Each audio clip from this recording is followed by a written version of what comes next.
Released for the Nintendo Switch on October 8, 2021, Metroid Dread is the fifth game in a side-scrolling Metroid series. Fifth if you don't count Metroid Zero Mission and Metroid Samus Returns, which were remakes of Metroid 1 and 2 respectively. This game has been a long time coming, as there hasn't been a new 2D Metroid since Metroid Fusion released on the Game Boy Advance in 2002. So is Metroid Dread worth the wait? Watch on to find out. All the Metroid titles that came out after Fusion were prequels. That is, until Metroid Dread finally had the guts to continue the story. Set directly after Fusion's events, which the game summarizes in its text-laden intro, Metroid Dread follows the lovely intergalactic bounty hunter Samus Aran as she hunts bounties.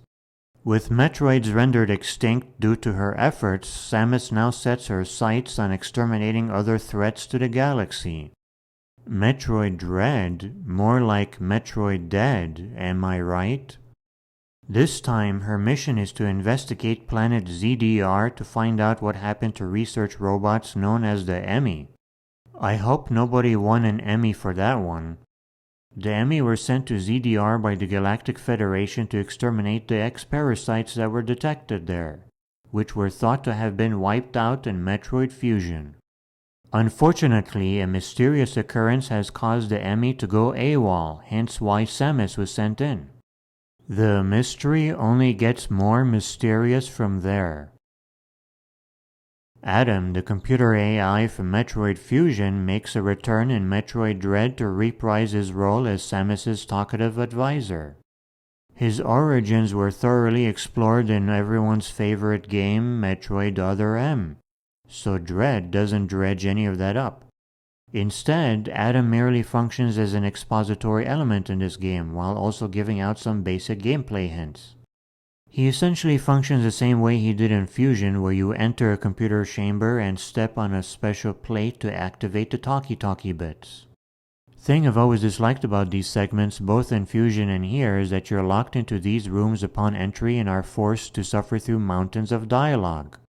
It's even worse in Dread, because Adam's lines are now fully voice-acted and his computer voice is incredibly annoying.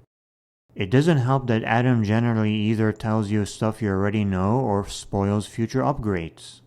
Thankfully, he gets less talkative later on. I won't mince words here. As far as graphics go, Metroid Dread leaves a lot to be desired.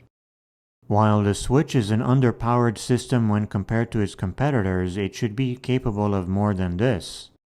Super Mario Odyssey, The Legend of Zelda Breath of the Wild, and Luigi's Mansion 3 prove that. Visually, Metroid Dread looks like a budget title released for a dedicated portable platform like the 3DS. It only looks marginally better than Samus Returns, which wasn't even that great looking by the 3DS's standards. Having said that, it's not like the graphics are awful, they do get the job done. The controls are as polished as you'd expect from a franchise with decades of experience. Samus's movements are smooth, clean, and tight, which likely describes certain parts of her body as well. Much like Super Metroid and Metroid Fusion, wall jumping is available right from the start. The free aim mechanic first implemented in Samus Returns makes a return in this game, which allows for 360 degrees aiming via the analog stick. Another returning feature from Samus Returns is the annoying melee counter.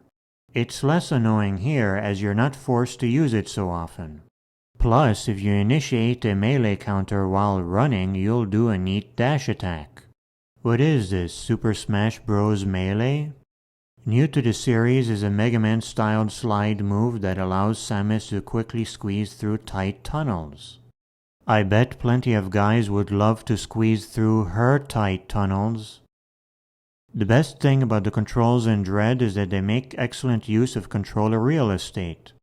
Every one of Samus's abilities is mapped to a button or a combination of buttons, so you never have to fumble through menus to swap weapons around. This is true even late in the game when she has more abilities. The downside to this is that the controls get convoluted by the game's end, making it hard to remember where everything is mapped to. Another issue with the controls is that Samus breaks into a full sprint no matter how lightly you press the analog stick. Because of that, you'll frequently find yourself accidentally dashing off platforms. It's an issue that may require a tissue. As is the series' staple, progression is primarily determined by Samus's upgradable suit. Due to the same plot contrivance that happens at the beginning of almost all Metroid games, Samus has lost nearly all of her suit powers.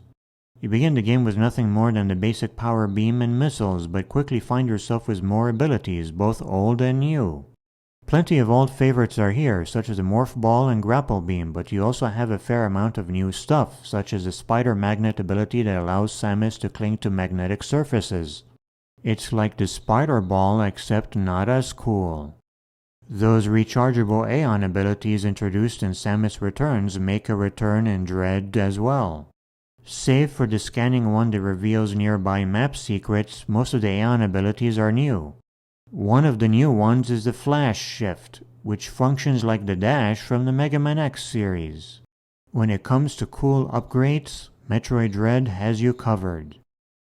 Exploration is the main thing you do in Metroid, and that's no different in Dread. Filling up the map is far more annoying this time around, however. Instead of filling in on a square-to-square basis like a grid, the map fills in with tiny fragments that are easily missable. You pretty much have to obsessively jump around everywhere if you intend on completing the map. To make matters worse, you can't fill in many of the tiny fragments until later in the game when you get the space jump. Once you have that, you'll have to backtrack to many of the early areas to fill in the spots you missed. To top off the poop sundae, some map spots are permanently missable if you progress too far in the game without filling them in. In other words, fully mapping out Metroid Dread is something you'll dread. On the bright side, there have been a couple of improvements made to the mapping system. For instance, quadrants of the map sometimes flash when there's a hidden item nearby. As always, there's plenty of optional stuff to find, like missile expansions, energy tanks, and so on. Dread does a new thing by splitting some energy tanks into 4 pieces that must be fully assembled to function, similar to heart pieces from Zelda. The map is large and well constructed, so finding everything is a delight. If you intend on getting 100% of the items, you'll have to deal with the dreaded Shine Spark puzzles from Fusion. There's not too many of them though, and they're way easier. Environmentally, this game is a mixed bag.